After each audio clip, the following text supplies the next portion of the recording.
হয়তো রাজপথে দাঁড়িয়ে যুদ্ধটা করতে পারিনি, আমরা হয়তো গুলি খাইনি, আমরা হয়তো জীবন দেইনি, আমাদের পেছনে ঢাকা মেডিকেলে আমাদের আরও অনেক অনেক ভাইরা আহত আছে, অনেক অনেক ছেলেরা বাচ্চারা আহত আছে। আমরা হয়তো তাদের মতো করে যুদ্ধটা করতে পারিনি, কিন্তু আমাদের মতো করে আমরা যুদ্ধটা করেছি, আমরা প্রতিবাদটা করছি, আমরা তাদেরকে স্মরণ করছি। আজকের এই লাল জুলাইয়ের কবিতা নিয়ে যদি কথা বলতে চাই তাহলে একেবারে শুরু থেকে শুরু করতে হবে। লাল জুলাইয়ের কবিতা এই শিরোনামে আজকে শহীদ মিনারে কেন কবিতা পড়া হচ্ছে?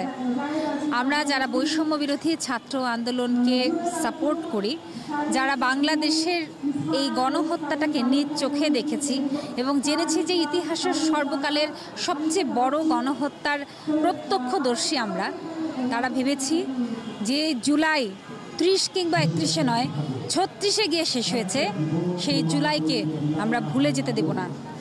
রাজনৈতিক হোক, সামাজিক হোক, কোনো প্রেক্ষাপট, কোনো ইস্যুকেই যেন এই বৈষম্য বিরোধী আন্দোলনে যারা রাজপথে প্রশাসনের গুলির সামনে দাঁড়িয়ে গেছিলেন, আবু সাইদ কিংবা মুগ্ধর মতো, আনাসের মতো, তাদেরকে আমরা ভুলে যেতে দেব না। তাদেরকে আমরা আমাদের মতো করে স্মরণ করব।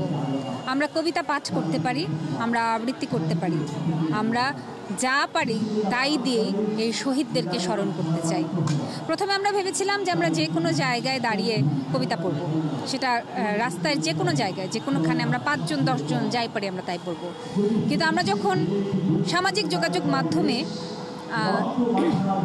সবাইকে উদার আমন্ত্রণ জানালাম, তখন দেখলাম শয়ে শয়ে মানুষ আমাদের সাথে একাত্ম ঘোষণা করছে। তারা সবাই কবিতা পড়তে চায়, তারা সবাই লাল জুলাইয়ের অংশীদার হতে চায়। যারা কবিতা পাঠ করতে পারে না তারা আমাদের অনুষ্ঠান দেখতে চায়, তারা এখানে দর্শক শ্রোতা হতে চায়, তারা সেই সব কবিতা শুনে তারা এখানে দাঁড়িয়ে লাল জুলাইকে তারা যে সাপোর্ট করে সেইটা সবাইকে জানান দিতে চায়। আমাদের এই উদার আমন্ত্রণে সাড়া দিয়েছে হাজার হাজার মানুষ।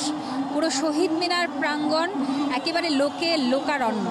এতে আমরা ভীষণভাবে আনন্দিত যে আমরা হয়তো রাজপথে দাঁড়িয়ে যুদ্ধটা করতে পারিনি, আমরা হয়তো গুলি খাইনি, আমরা হয়তো জীবন দেইনি, আমাদের পেছনে ঢাকা মেডিকেলে আমাদের আরও অনেক অনেক ভাইরা আহত আছে, অনেক অনেক ছেলেরা বাচ্চারা আহত আছে। আমরা হয়তো তাদের মতো করে যুদ্ধটা করতে পারিনি, কিন্তু আমাদের মতো করে আমরা যুদ্ধটা করেছি, আমরা প্রতিবাদটা করছি, আমরা তাদেরকে স্মরণ করছি।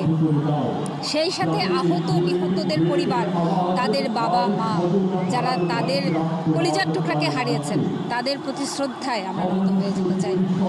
এবং সেনাকে অসংখ্য ধন্যবাদ। আজকে লাল জুলাইয়ের কবিতার এই শিরোনামে এই যে ইয়াং জেনারেশন ইউথ এখানে মিলিত হয়েছে,